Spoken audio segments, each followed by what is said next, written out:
The workout that you hate the most. Well, the most recent one that I wasn't looking for is treadmill incline sprints. Why? Although I love sprints, but treadmill incline sprinting is a totally different thing. The feeling of lactic acid burning in my quads in the last few seconds of the repetition, knowing that it's going to hurt more on the second, the third, the fourth, the fifth rep, looking at my Garmin data in suspense whether it's going to be better or worse than the last time. All these things, they actually kept me from going out of my house to go out and do the workout for 25 minutes longer than I should. In the previous video, which I talked about environments, right?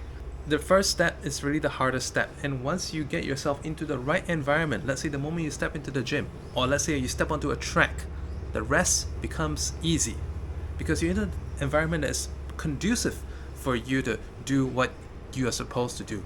That's exactly what happened. Once I got to the gym, I did it, and it turned out to be a pretty good incline sprints workout. I want to reference back to some of the previous workouts that I used to dread, but I no longer dread anymore. Truth be told, I've been in a plateau since March until perhaps 3 weeks before my recent high rocks. I was so frustrated that my hard running times were not improving. Also because my comfort zone was perhaps very low. So in the last 3 weeks, I was able to break through and to be able to spend more time in my high zone 4 and low zone 5, and that's been a huge achievement for me. But it wouldn't have been possible if I didn't subject myself to something called interval long runs, which is I'll warm up, go out for a long run, I'll run 2 minutes hard and then take 90 seconds easy, 2 minutes hard, 90 seconds easy, 2 minutes hard, 90 seconds easy, and then I'll go 2 minutes even harder and then 2 minutes easy, 2 minutes hard, 2 minutes easy. So I'd be doing that consistently. I did this for 2 weekends and I broke my plateau. Did it feel dreadful? Hell yeah, it felt so dreadful. Once I overcame that, I began finding the threshold intervals that I do once a week easier to do. And then one day, I even found that I could even do a tempo run of 4 kilometers non-stop. I previously would have to take a break, like, at a halfway mark, or let's say 3 kilometers into 4 kilometers, I would have to take a break right there. The point I'm trying to make is that whatever your difficult, whatever your dreadful, whatever your hated is right now, if you address it, the next time you see it again, it becomes a little bit easier. And you see it again, it becomes even easier. You see it one more time, and it no longer becomes difficult. So for those of you who also do trading, or if you have looked at stock charts before, gold charts, I told you to do a bit of gold trading on the side. It's kind of like, when price action hits a high, and then it tries to push that high a little bit higher by oscillating up against it. And by hitting it a couple of times repeatedly, it starts making what they call higher lows. And eventually, boom, it shoots out and it breaks through. What they call it is that previous resistance becomes new support. Exactly. It's the same thing for training as well. And it's the same thing for everything that's holding you back in this life.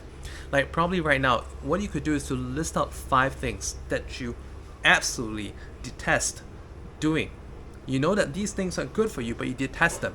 I know this video is a little bit like some of the previous videos, but that's why I try to do in every video in this series. I try to reference back to previous concepts. So you probably listed a couple of things that are difficult for you. You know that you're supposed to do them, but at the same time, something is stopping you. Maybe there's this internal resistance.